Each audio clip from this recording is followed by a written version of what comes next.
The next gentleman we are about to see is Ray Moran, who is going to demonstrate Army camp duties of the Revolutionary War and Civil War, and also the communication role of the snare drum during the Revolutionary War.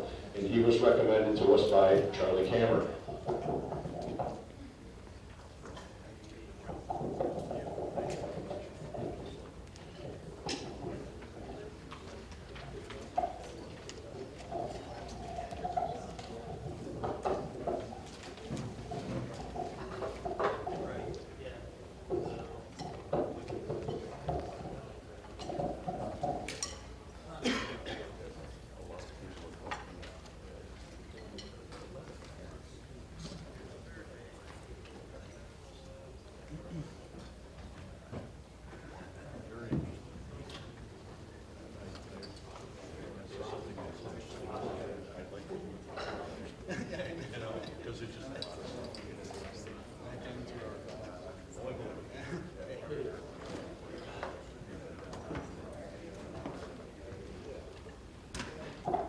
Ray Moran.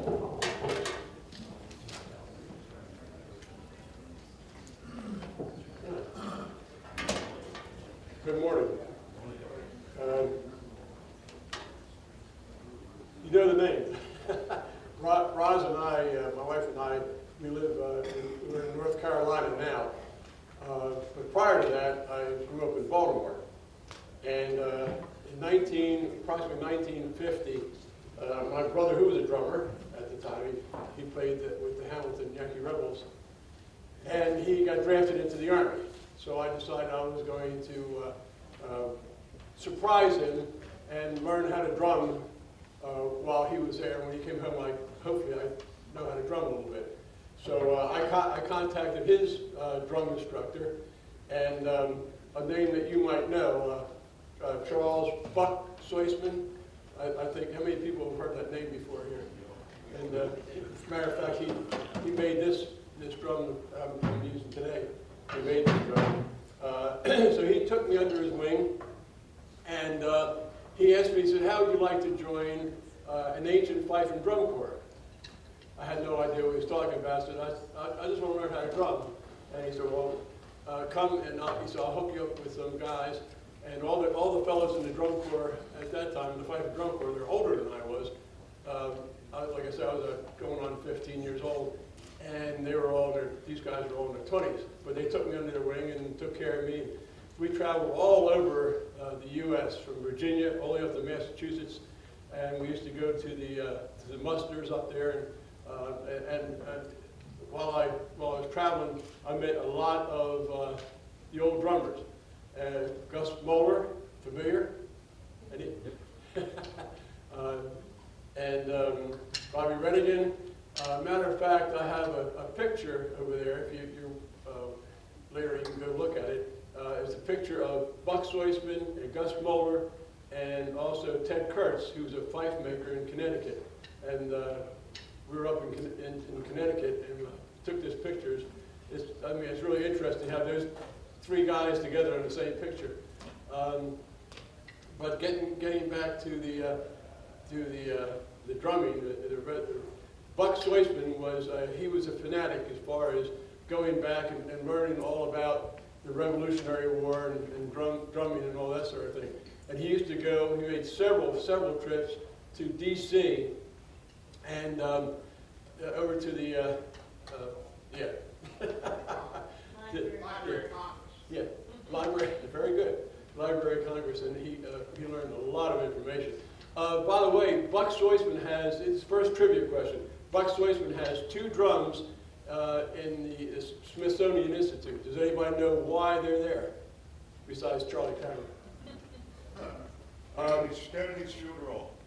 Very good. That's what it was. They used the, if you remember, you're old enough to remember, I'm sure you are, during the funeral, that muffled drum, boom, boom, boom, brum, the whole parade. And there are Buck's drums that they're used in that parade. So as a result of that, 2 of them are in the Smithsonian. But he was a very interesting man, and a lot of the stuff I'm going to be telling you today is based on his study over in the Library of Congress. He did all the study in there. and found out about how the drum was used. I do some talks in front of the SAR, Sons of American Revolution, and DAR. And a couple of interesting things. A DAR lady came up there after her presentation and said, this is really interesting. She said, my patriot, the patriot is a person how you can belong to these organizations. My patriot was a drummer. And she said, I had no idea. She said, I always thought of him as being a drummer, just in the fife and drum, marching up parades and all this. I had no idea that the drum was used as a means of communication during that period of time. And that was interesting. One of the fellows that I gave a presentation to, he came up later after it was over, and he said, you answered a big question for you. He said, my patriot was a 12-year-old drummer. And he said, I've been all these years of trying to figure out what in the world, 12 years old in the Revolutionary War. But what it was, they actually recruited kids for two reasons. Anybody have an idea why they recruited young 12-year-old, 13-year-old boys to do it? They weren't old enough to join the regular army. That's one. That's a big one, right? And also their size. Their size, they were small, and I hate to say, but less of a target for the enemy, because you're on the battlefield. You're communicating advance, retreat, all this sort of thing. And if you knock out, I mean, that's part of the enemy. Always try to knock out communications, right? So that they would stay behind the grown men and the taller men and stand in the back, and they're less of a target. But that was it. They were when you reach a certain age, you're expected to pick the rifle up or the gun up and fight, right? So those are the things. Buck found a lot of this information out over the Library of Congress. And all right, I'm going to read something to you. Another trivia question. Does anybody know who said this? Nothing is more agreeable and ornamental than good music. Every officer, for the credit of his corps, should take care to provide it. Anybody know who said that? George Washington. Very good. 1777, a little bit before my time. But the drum definitely it was a very intricate part of of everyday life. And try to picture just the regular setting of an encampment.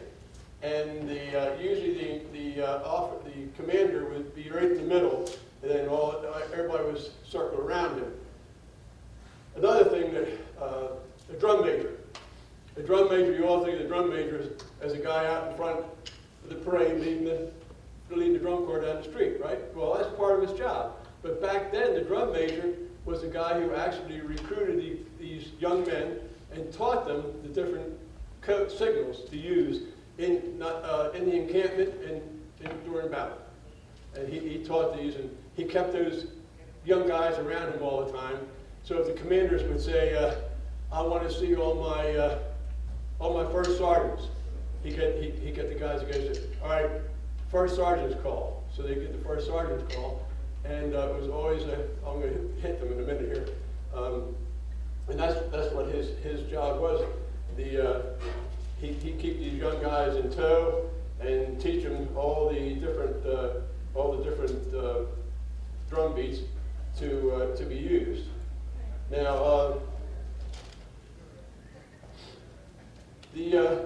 right. So the drummers and the fifers were usually the first guys up in the morning and the last guys to bed at night, because they would do what they would do. They had the reveille. They'd wake up everybody, and then the tattoo in the evening. Everybody go to bed, turn in, but they'd be doing it. So they had to put their drums and all away, and then they could go to rest. But and some of the they called the tattoo was all called tap-two. It was referred to back then as the tap-two. Then it evolved into the tattoo. Some of the songs that were played at that time as a tattoo was good morrow to you, to your nightcap, barring of the door, good night, and joy be with you, and the farewell. These are all songs that the fife and drum played. Now, anybody tell me, anybody here besides, again, Charlie,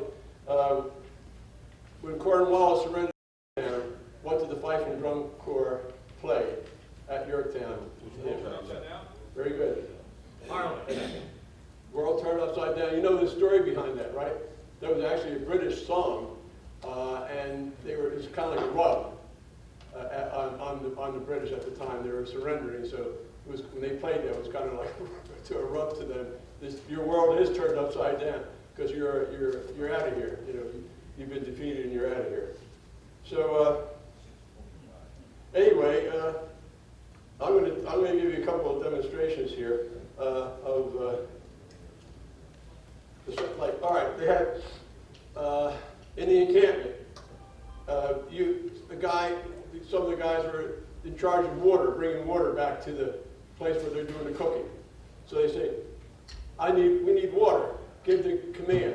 All the commands that were given, it was given in secret. I'll show you. Three times they played. So the water call would be this.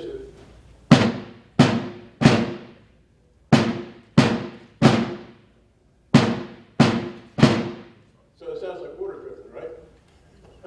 Says to me anyway. And that was, and they would do that 3 times.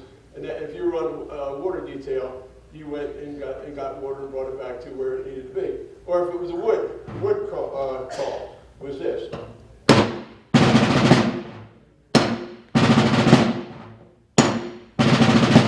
Again, and then they'd wait a little bit, and they'd give that command again. So if you needed wood, or if you were the wood detail, you know they needed wood down at the where they're cooking, so bring the wood down there. So that was that one. And a couple other ones here. Okay, the first sergeants. I want to see all my first sergeants.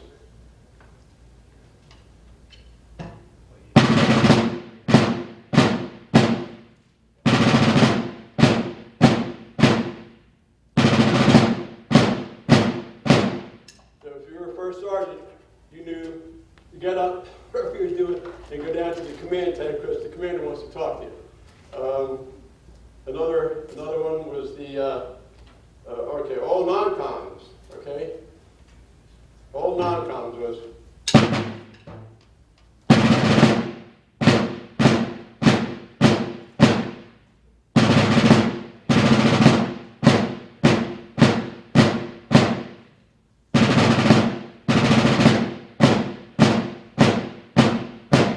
So again, if you're a non-com, that meant get over to the tent that the commander wants to talk to you. So we did water. Okay, now also, that was in the encampment. That was in, that was in the encampment. And let's go to the battlefield now.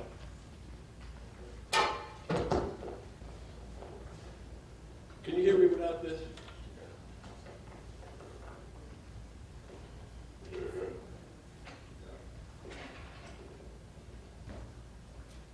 All right, going to the battlefield. When back in those days, when you're facing the enemy, they're over here. They would naturally have a lineup, right? And the troops would all line up. The drummers that were giving commands to these men would face this way and play. The drum major would say, do the charge, fixed bayonets. Do the charge, fixed bayonets. So the reason, you know what the reason was, because the sound would go this way. If they're advancing that way, you wouldn't want the sound going back this way. So it would go out like that. So this is going to sound familiar to you. This is charge, fixed bayonets charge.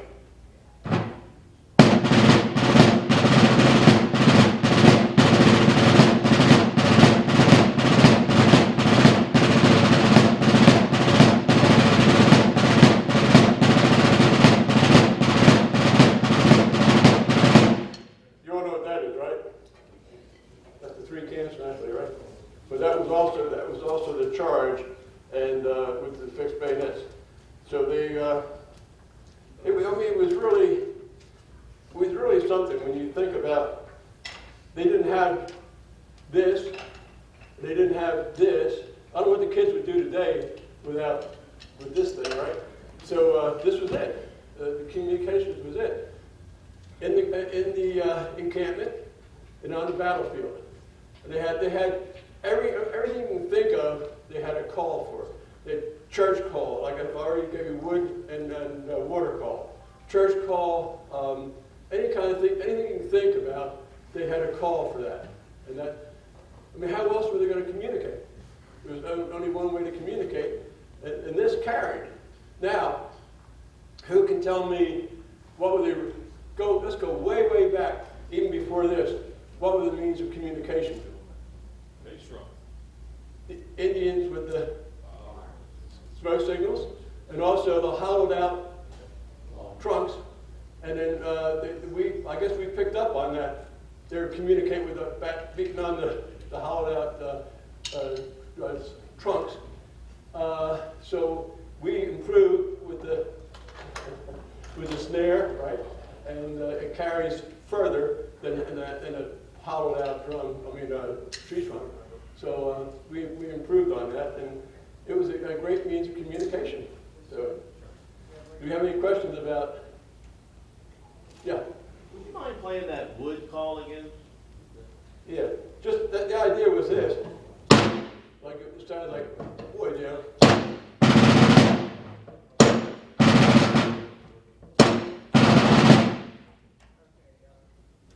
Being attacked again.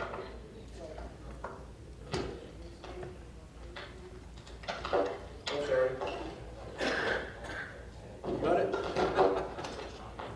Any other questions on this communication? Yeah. Did you have a name for that cross shot, the stick shot? Was there a certain name for that? It was just the wood call, and that was it. It sounds like, wood. Yeah. But that technique right there, what do you call that? Rim shot. Rim shot? Okay. Can you play retreat, sir? I'm sorry? Can you play retreat, please? Retreat. Retreat. Yeah. The retreat was done with fife and drum. Oh. That was done with fife and drum, and a lot of the things that went on in the encampment were fife and drum. But the only ones that were drum alone was like the ones I just mentioned to you. But yes. Two questions. In the old days, they didn't write it out. Nobody was musically educated. They didn't read it. It was words. Yeah. And one of the words I've seen in the old manuscripts is a poing stroke. What is a poing stroke? Does anybody know? Point. It's a Hazeltine stroke. What's Same that? When you hit the drum and the stick at the same time. Point stroke, Hazeltine stroke is what he just did. That's why I was asking. That's a poing? No, it's not. Nobody seems to know. I don't know. The second question, does anybody know any source of all of the camp duty in print?